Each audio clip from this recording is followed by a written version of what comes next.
Heyyyy Refreshers, Nicole Lauren, Refreshing Style. I have donations in my car. I have just left a session and we are going to dive in and talk about why decluttering is so hard. I was so motivated after this week's client to just reach out to you guys and talk about the process of decluttering and how hard it is and how I help, and just go over some little helpful hints to kind of give yourself some decluttering power. If you guys are new to my channel, I would love it if you hit that red subscribe button and follow me on this decluttering and organizing journey. And I love refreshing the world one house at a time. So I'm just going to dive right in. So my client this week that I had, we were there for a 3-day package. She's a hoarder. She's got attachment issues to a lot of things. Her mom and dad have recently passed away, and her house has kind of become the dumping ground for all the stuff. I know some of you watching right now are like, yep, that is me. You know, the china that's been handed down, or the baby blankets, or the glasses and the dishes and the vases and the clothes, like whatever it is. You guys are finding that your house is drowning in stuff, right? And one of two things is happening. You're either like, oh my gosh, I need to get rid of this, but I don't know how. Like, I don't have the ability to let go of this. It's too emotional. Or you think that you need to hold on to it. So whatever spectrum you're on, if you're ready to get rid of your stuff and you're like, I just need my space, and you're ready, like you can make those decisions, or you're like, you know what? I need to get rid of this stuff, but I can't. Like, I can't let go. I am going to tell you this. Letting go of your stuff, you have to take the emotion out of it. So my number one tip for you guys when it comes to decluttering anything with emotions, anything with sentimental value, try your hardest. I know it's so hard, but try your hardest to take the emotions out. Start with another area of your home that's not emotional.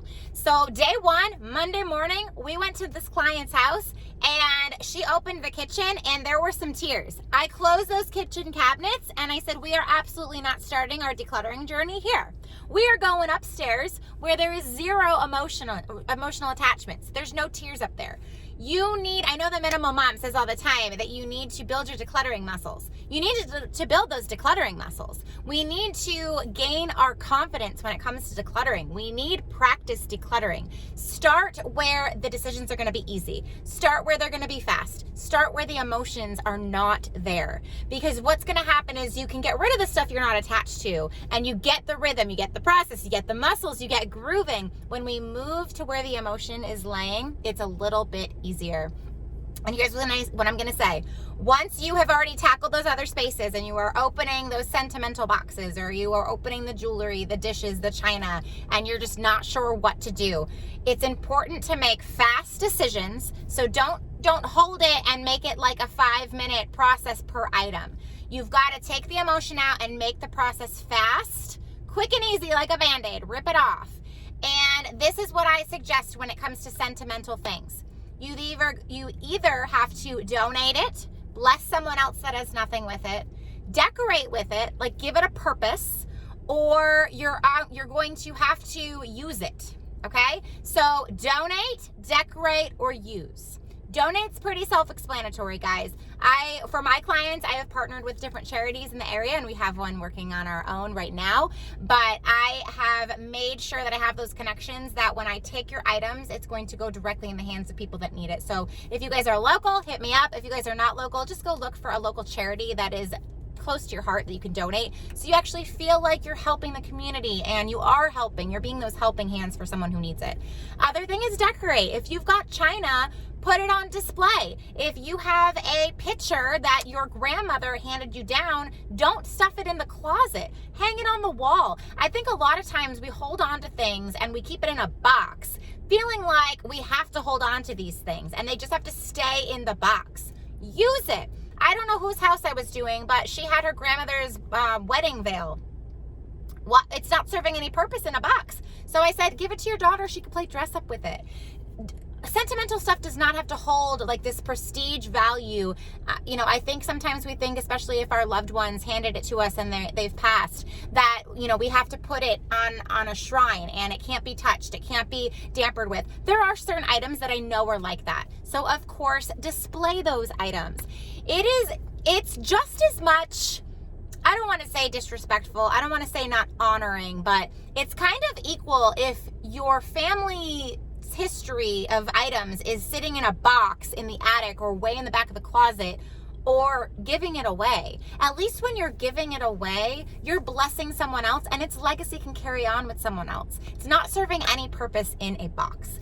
And if you do want it to stay in your family, that's totally fine. Just make sure you have a limit. So if you're going to have some stuff that cannot be donated, they cannot be used, and it cannot be decorated with, if there are some items, because I do realize that there are some items that fall in that category, get yourself a bin. Okay, a storage bin, not massive, a reasonably sized bin, and just know that you can keep sentimental, put a label right on the outside. It can go outside in the garage with your Christmas and your Halloween and everything else.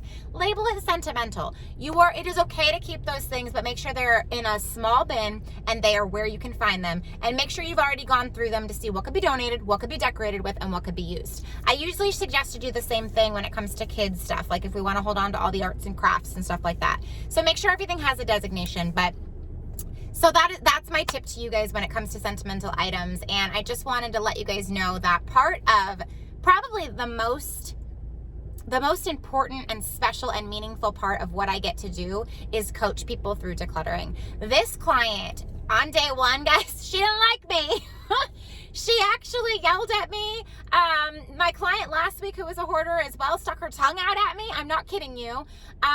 And you guys do tell me along the way, like, that you don't like me. And that is okay. Like, day one, decluttering day, I don't expect you to like me. It's hard. We work fast. I'm making you make decisions that you have probably been procrastinating on for years. Okay, you've been sitting on these things, but I am going to push you and I am going to help you make those decisions that matter. So coaching and helping you and mentoring you and teaching you how to let go of those items. And I've gotten tons of messages that you guys want to see more of that process. So, I record a lot of my organizing and decluttering sessions, but a lot of times when we're having those emotional moments and when we're having those attachment issues and I've got to get the job done as well, I usually don't crack out my camera, but I'm going to try to see if I can have some more videos come for you guys about how I coach people through the process. And, it's about building the confidence, and it's about knowing what you can do. You can make those important decisions. And I usually always tell my clients, like I told her, okay, you hired me for a reason. Or if you guys are doing it at home, you're decluttering for a reason. Do you want your space or do you want your stuff? Because you can't have both. We can't have both, guys. We can't have our space and feel like we can breathe and be free and be drowning in stuff. So we want to keep the amount of stuff that fits in our home. So if you follow any of my other videos, I'm always saying that you cannot let your stuff define your space. You must let your space define your stuff. I said that right? So we have to look at the space that we have and keep the amount of stuff that fits in there. How many times do you guys I gotta buy a new house, or I need a bigger closet, I need a bigger pantry because there's too much stuff in here? You guys gotta get rid of your stuff. Okay? And 9 times out of 10, when you get rid of all that stuff, you realize that you feel like you got a whole new house. I helped someone a while ago and she was going to sell her house because it wasn't big enough. We decluttered and she didn't even sell her house, guys. Because once you declutter and you clear out your space of all the stuff and the emotion and the aura and the energy, you're going to realize that you value the small things you keep. I mean, do we feel overwhelmed when we go into these huge stores and there's so many options, and then we go into a cute little boutique and it's like we value the boutique, right? Like what little boutiques are usually more expensive than the huge stores, right? And we feel like we almost feel like it's made for us. Like it's small, it's boutique, it's exclusive, it's expensive. We like those little boutiques. It has good energy, it has good aura, as opposed to I'm gonna go in this huge department store where there's 50,000 racks, everything's a little cheaper, but you gotta search through everything.